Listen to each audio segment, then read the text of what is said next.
Hello guys, welcome back to my channel. তো এই এপিসোডের শুরুতে আমরা জিং আর নিয়ান বেইকে দেখি, যার একে অপরকে কথা শোনাচ্ছিল। জিং তাকে জিজ্ঞাসা করে, তুমি কি সুশাকে লাইক করতে শুরু করেছো? এটা মনে রাখবে, সে তোমাকে আঙ্কেল বলে, তারপর তোমার এজটাও দেখো। নিয়ান বেই বলে, কেন, কি হয়েছে? তুমি কি জেলাস ফিল করছো এটা ভেবে যে সুশা আমার বেশি ক্লোজ? জিং বলে, ক্লোজ নয়, বরং সে তোমাকে তাং জিংসির মতো ট্রিট করছে, আর আমি ভালো করে জানি সে খুব তাড়াতাড়ি তাকে ভুলে যাবে। নিয়ান বেইও তাকে চ্যালেঞ্জ করে সেখান থেকে চলে যায়। নেক্সট সিন আমাদেরকে অফিসে দেখানো হয়, যেখানে সুশা তাড়াহুড়ো করে এসে তার সেক্রেটারিকে জিজ্ঞাসা করে, কি এমন এমার্জেন্সি হলো যে তুমি তাড়াহুড়ো করে আমাকে অফিসে ডাকলে? সেক্রেটারি বলে, হানি লাভে যে আমরা নিউ ডিজাইনটি যা আমরা লঞ্চ করবো বলে রেডি করেছিলাম, আমাদের লঞ্চ করার আগেই অন্য একটি কোম্পানি ঠিক সেরকমই একটি ডিজাইন লঞ্চ করেছে। তার মানে কেউ আমাদের ডিজাইন লিক করেছে। এবার আমরা কিভাবে ডিজাইন লঞ্চ করব? তারপর হেডকোয়ার্টারেও আমরা ইনফর্ম করে দিয়েছিলাম যে আমরা আমাদের নিউ ডিজাইন লঞ্চ করতে চলেছি।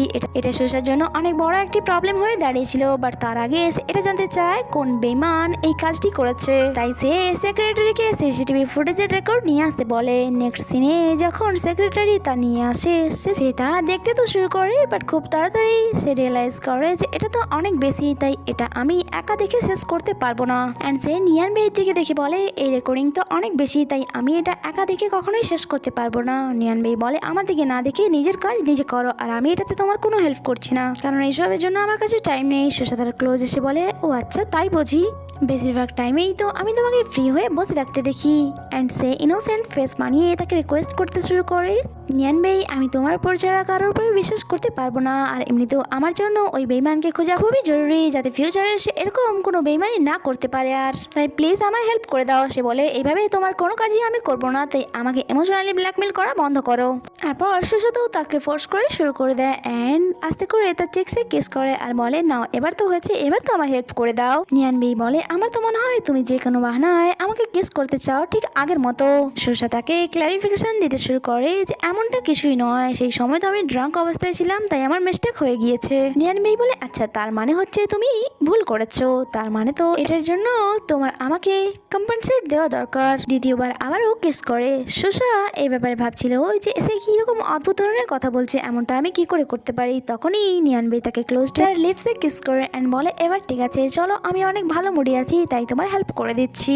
নেক্সট সিনে আমরা দেখি তারা একে অপরের ল্যাপটপে সিসিটিভি ক্যামেরার রেকর্ড দেখা শুরু করে, বাট দুজনেই অনেক বেশি সাই ফিল করছিল, তাই লুকিয়ে লুকিয়ে তারা একে অপরকেই দেখে যাচ্ছিল। কিছুক্ষণ তো তাদের এমনই রোমান্টিক সিন চলতে থাকে। শেষমেশ তো নিয়ান বেই তাকে টিস করা শুরু করে তার ক্লোজ এসে। অনেকক্ষণ ধরে রেকর্ডিং দেখার পরও তারা কোনো প্রমাণ পায়নি, আর তারা অনেক বেশি টায়ার্ড হয়ে গিয়েছিল এন্ড তাদের ঘুমও পাচ্ছিল। সুশা এখানে নিয়ান বেইকে বলে, তোমার কি ঘুম পাচ্ছে? চলো আমি তোমাকে জাগানোর জন্য কিছু করছি। এন্ড সে যখনই তার ক্লোজ আসে, নিয়ান বেই ভাবে হয়তো সুশা তাকে কিস করবে, বাট তার এই আশা নিরাশায় পরিবর্তন হয় যখন সুশা তার হেডে খুব জোরে ফ্লিক করে।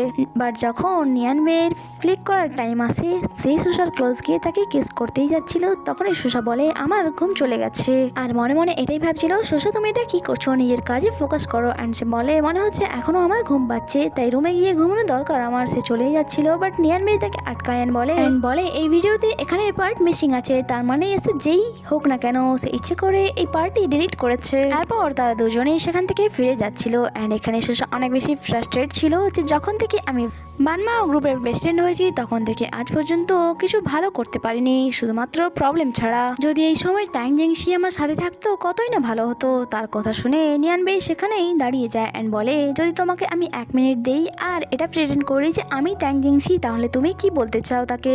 অ্যান্ড সে তাকে হ্যাক করে বলে, আমাকে মাফ করবে, আমি তোমার কাছে ছিলাম না, বাট তাও তুমি বানমাও গ্রুপের জন্য অনেক কিছুই করেছো, আমি জানি তুমি অনেক বেশি ক্লান্ত হয়ে পড়েছো, তাই তুমি যদি এখন গিভ আপও করতে চাও তাহলে আমার খারাপ লাগবে না। তার এই সমস্ত কথা শুনে তো সুশা এখানে অনেক বেশি কান্না শুরু করে দেয় অ্যান্ড তাকে টাইটলি হাগ করে। বাট কিছুক্ষণ পরে সে তাকে বলে, আমাকে কমফর্ট করার জন্য থ্যাঙ্কস, বাট আমি গিভ আপ করবো না।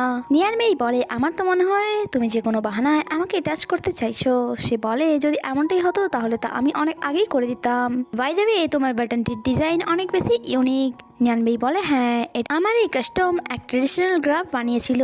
তখনই সুশার মনে পড়ে যে তাং জিংসির কাছে ঠিক এমনই একটা গ্লাসের স্ট্যাচু ছিল, যা ট্রেডিশনাল টেকনিক দিয়ে বানানো হয়েছে, তার মানে হানি লাভকেও ট্রেডিশনাল টেকনিক দিয়ে বানানো সম্ভব। নিয়ান বেই বলে হ্যাঁ তুমি একদমই ঠিক বুঝেছো, বাট সুষা বলে বাট তার আগে বেইমানকে খোঁজা অনেক বেশি দরকার, তারপরেই আমরা এটার উপর কাজ করব। অ্যান্ড সে সেখান দিয়ে খুশি খুশি চলে যাচ্ছিল, যখন কি নিয়ান বেই তাকে দেখে ভাবছিল যে এই মেয়েটি অনেক বেশি অদ্ভুত, কখন সে হ্যাপি হয়ে যায় আর কখন স্যাড তা তো বোঝাই যায় না। নেক্সট দিনে আমরা নিয়ান বেইকে দেখি যে ওই কোম্পানির ব্যাপারেই ভাবছিল যে এই কোম্পানিতেও সব সময় দেরি করে তাদের ডিজাইন লঞ্চ করে, বাট এবারে 1 মাসের মধ্যে কি করে দিল, কিছু গোলমাল আছে। তখনই সে ওই কোম্পানিরই এক শেয়ার হোল্ডারকে কল করে প্রথমে তো অনেক সুন্দর সুন্দর কথা বলে, বাট শেষমেশ সে ক্লিয়ার করে দেয় আমি জানি তোমরা ডিজাইন চুরি করেছো আর তুমি ওই কোম্পানির সামান্য এক শেয়ার হোল্ডার, বাট আমি কথা দিচ্ছি যদি তুমি আমার সাথ দাও তাহলে এটাতে তোমারও লাভই হবে। নেক্সট তারপর আমাদেরকে নেক্সট সিনে দেখানো হয় রাতের অন্ধকারে এক মেয়ে অফিসে এন্টার করে অ্যান্ড সে এসে কম্পিউটার চেক করছিল আর এটাই বলছিল আমি তো ওই ভিডিওটিকে ভালো করে ডিলিট করে দিয়েছিলাম, তাহলে মিস্টার লু কেন বলছে তা ভালো করে ডিলিট হয়নি। তখনই সেখানে লাইট জ্বলে ওঠে অ্যান্ড সুষা সেখানে আসে আর আমরা জানতে পারি এই সব কিছু সুষার প্ল্যান ছিল যাতে সে আসল কালপ্রিটকে ধরতে পারে। সুষা বলে আচ্ছা তার মানে তুমি সেই বেঈমান যে আমাদের ডিজাইন চুরি করে সেল করে দিয়েছো। আর সাথে সাথে আমাদেরকে ফ্ল্যাশব্যাকের সিন দেখানো হয় যেখানে সুষা নিয়ান মেয়েকে বলছিল আচ্ছা তার মানে তোমার অ্যাকর্ডিং আমাদের কোম্পানির কোনো এমপ্লয় তার নাম চেঞ্জ করে মিস্টার লুকে ওই ডিজাইনটি সেল করেছে,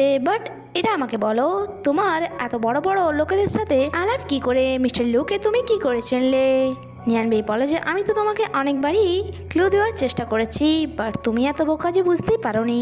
সুষা বলে তুমি ড্রেসিংও ভালো করে নাও, তার সাথে সাথে এত বড় বড় লোকের সাথে তোমার পরিচয় আমি বুঝতে পেরে গেছি, নিশ্চয়ই তুমি আন্টি নিয়ানচি রিয়েলাইজ করছো তাই না? তার এই কথা শুনে নিয়ান বেই ভালো করে বুঝে যায় যে তাকে বোঝানো যা আর হাতিকে প্যান্ট পরানো একই ব্যাপার।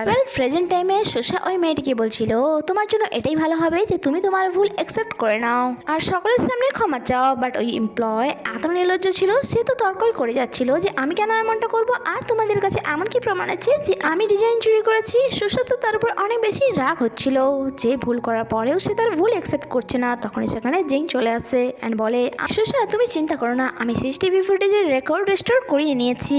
আর এখানে এই এপিসোডটি শেষ হয়। সত্যি কি এই এমপ্লয়টি সবকিছু করেছে না তাকে দিয়ে কেউ করিয়েছে তা তো আমরা ড্রামার আগে গেলেই জানতে পারবো।